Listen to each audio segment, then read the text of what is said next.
Santé avec ce focus sur une maladie rare et méconnue au Maroc, la mucoviscidose. Une maladie génétique qui touche les voies respiratoires et le système digestif. Chez nous, elle intéresse une naissance sur 4500 et à ce jour, il n'existe aucun traitement curatif. La prise en charge est lourde et onéreuse. Qu'en est-il justement? Réponse dans son portage de Mahdi Taibi, Asma Tazi, Nesri Hamdawi. Marwa, 1 an et demi, se rend tous les jours chez sa kiné. Cette thérapie l'aide à évacuer les sécrétions bronchiques. Marwa est atteinte de mucoviscidose, une maladie génétique rare qui touche principalement les voies respiratoires et le système digestif. Pour la maman, la prise en charge médicale de sa fillette est un véritable parcours du combattant. Ma fille exige une attention particulière. Chaque matin, je l'emmène faire sa séance de kiné. Et pour cela, je dois parcourir 17 km avant d'arriver au village. Vous ne pouvez pas imaginer ce que j'endure. Ces médicaments sont introuvables au Maroc. Heureusement, l'association de mucoviscidose me fournit gratuitement son traitement qu'elle se procure de l'étranger.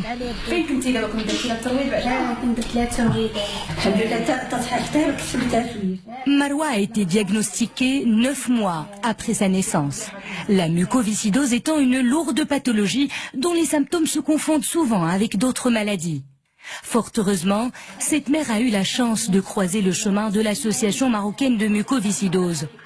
Une aubaine pour cette fillette qui reprend une vie normale, ou presque.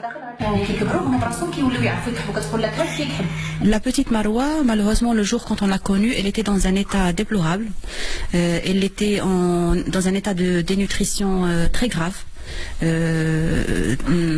Donc très très mince, bien sûr, l'état d'un enfant qui est dénutri. Donc ça, ils sont facilement détectables parce que vraiment on les voit avec son âge.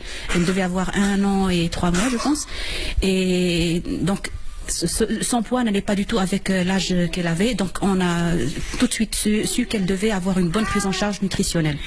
Donc au niveau de l'hôpital, il y avait une prise en charge du côté respiratoire, du côté nutritionnel, malheureusement, ça n'a pas pu être fait. On manque malheureusement d'informations de ce côté-là au niveau du Maroc par rapport à la prise en charge nutritionnelle dans le cas de la mucoviscidose.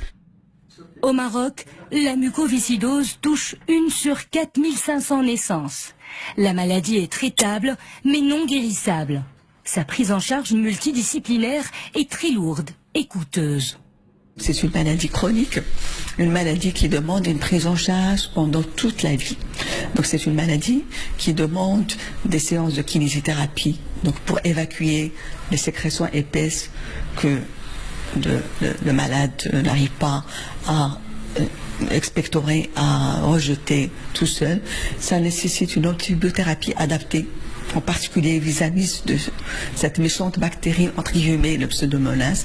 Ça nécessite une supplémentation en vitamines. Le traitement est très très coûteux parce que, surtout l'antibiothérapie, les bilans qu'il faut faire, il faut tout le temps évaluer la fonction respiratoire, faire un scanner.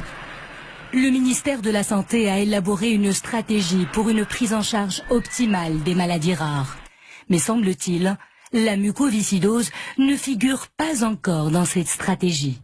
Le ministère de la Santé est conscient de la problématique des maladies rares. C'est dans ce sens qu'elle a élaboré depuis 2010 2 programmes sanitaires pour le contrôle de 2 maladies rares prioritaires qui sont l'hémophilie et la thalassémie. Dans son plan 2025, le ministère de la Santé a réservé un axe parmi 25 axes stratégiques réservés à l'élaboration et la mise en œuvre de nouveaux programmes sanitaires, dont un sera consacré au contrôle d'autres maladies rares.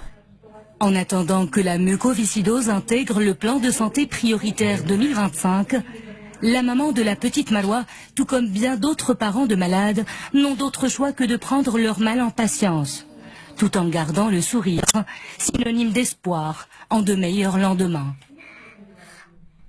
Et la volée,